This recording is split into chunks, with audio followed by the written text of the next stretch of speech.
Well, I've got something a little different planned today. Do you remember, for those of you who watched Breaking Bad, do you remember when Hank was laid up in his bed after being shot and he developed an obsession with collecting rocks and minerals? Well, I'm just recovering from COVID and I've been quite poorly really. I've had a really bad chest, I've hardly been out of the house, and I developed an obsession with foraging for mushrooms. Now, it's something that I've dabbled in on and off down the years, but I've just watched loads and loads of YouTube videos about foraging for mushrooms. So I've come for a walk in the Python Valley, which is just up the road from me. It's an excuse to sort of just see how I'm feeling in the fresh air. I'm going to go looking for some edible mushrooms.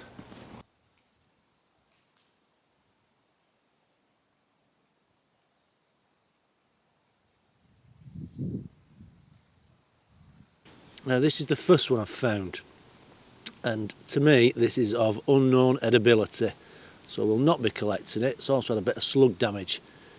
I do know it's a member of the family called the rustlers, and there's one called yellow swamp rustler. They're also known as the brittle gills because the white gills underneath are very flaky, very brittle. But no, I will not be taking this one with me. I hope you can hear me okay. I've had to come off the road wireless go because of the weather. We've got an interesting fungus here, and I'll show you close up as well. This is called birch polypoa, and it also goes by the name razor strop. Now, it's a bracket fungus on birch. It's not, well, it is classed as an edible when it's young, but I don't think it's particularly worthwhile, and it gets quite tough and woody with age. But what it is used for is medicinally. There's quite a few uses for it, and one of the uses is using it as a plaster. Let me just see if I can show you. So the person I saw cut a plaster shaped rectangle like so, and then they peeled this top layer off.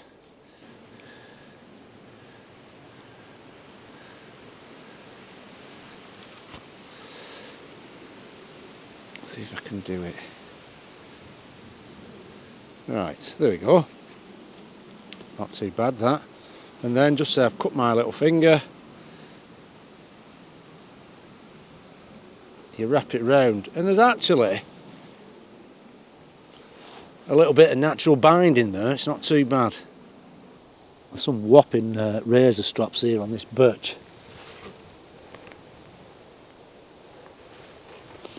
Look at this manky, greeny old one. There's my hand to give you an idea of scale.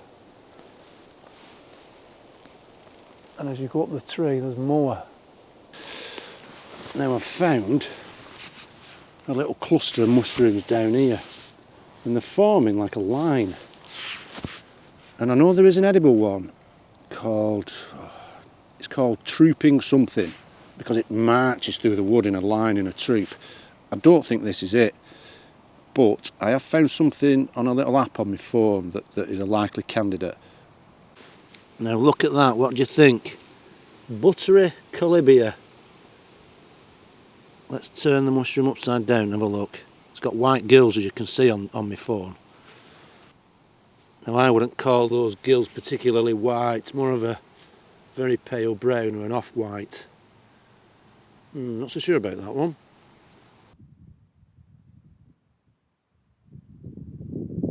No, this is definitely not an edible. I think this is probably the most easily recognised mushroom in the UK. This is, of course, a fly agaric, the classic Eeny blight and toadstool that elves and gnomes and stuff sat on. Now, I found this on a little cluster of birch, which I nearly always see these round birch trees. You can see because of the rain, a lot of the white spots have been washed off. But that's quite a young specimen. That cap will open out wider. Now, near these birch trees, I'm also finding another kind of fungus, which is part of a family called the Boletus. And rather than, let's see if I can show you this, rather than gills on the base, I don't know if you can see that, they have a sponge. They have a sponge instead of the lines, instead of the gills. Now this is, because I found it near birch, I'm not sure. There's one called brown birch billet, and it's got a brown cap, so possibly. There's another one called orange birch billet, but I think there's a few others as well. So another one to identify when I get home.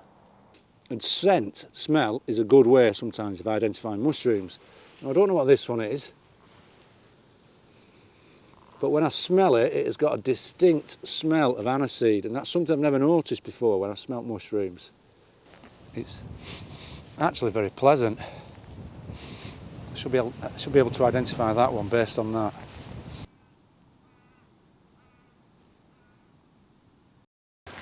Right, well, I've left the lower part of the valley and we're moving higher up now, and there's one more wood that I'm going to check. Now around here the locals call it bluebell wood because there's a really nice display of bluebells in spring.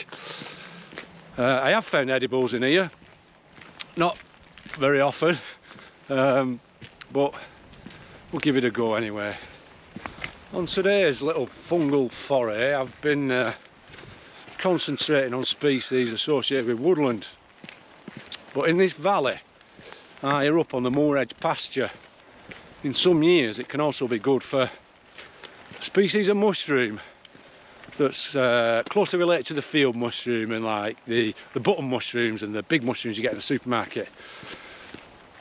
Now its Latin name has changed quite a few times in recent years, and I've also noticed that it's been given an English name now, and it's called a macro mushroom.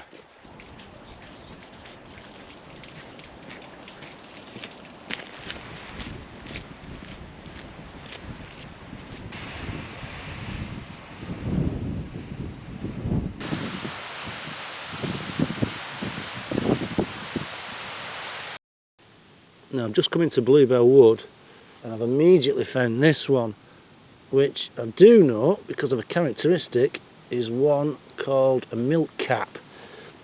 Now I don't know what sort of milk cap. I think there's one called a saffron milk cap.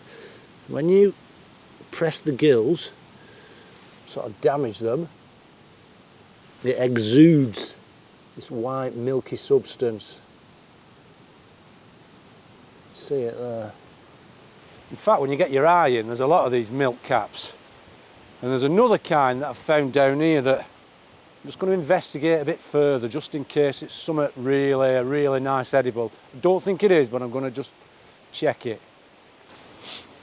Right, down amongst these pine needles, this pine needle litter, excuse me, there's a bright orange fungus, which I'm just going to show you.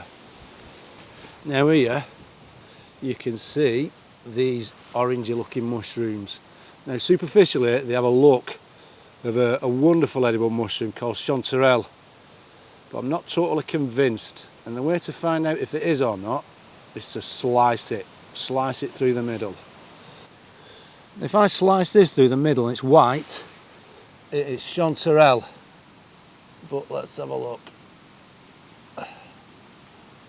Well, as you can see, it is not white, so I will not be taking this one with me. I think this is one called false chanterelle.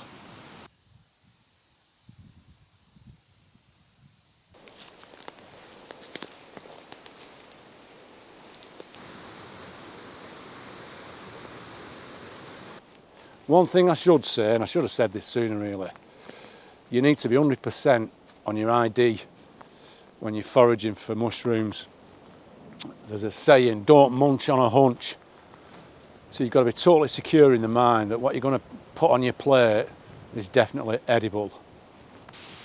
Now the weather's closed in quite a bit now, but I have found a couple of interesting fungi in this little area of beach in Bluebell Wood, and I'll just show you. The first one is this one here, pretty gnarly boletus of some sort. There's quite a few of these knocking around, but I think I'm a bit late.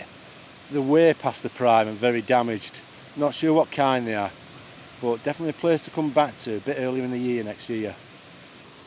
Now near it I found this other smaller Boletus. The cap is in good nick but the stem is damaged. But if you look at it, when you press the sponge underneath, give it a bit of time, the sponge turns blue. Now there are a few species of Boletus that do that. Just have a look at the stem. It's like an even brown, isn't it? That with like a little yellow collar just below the cap. So once again I'll photograph this and see if I can get anywhere with it.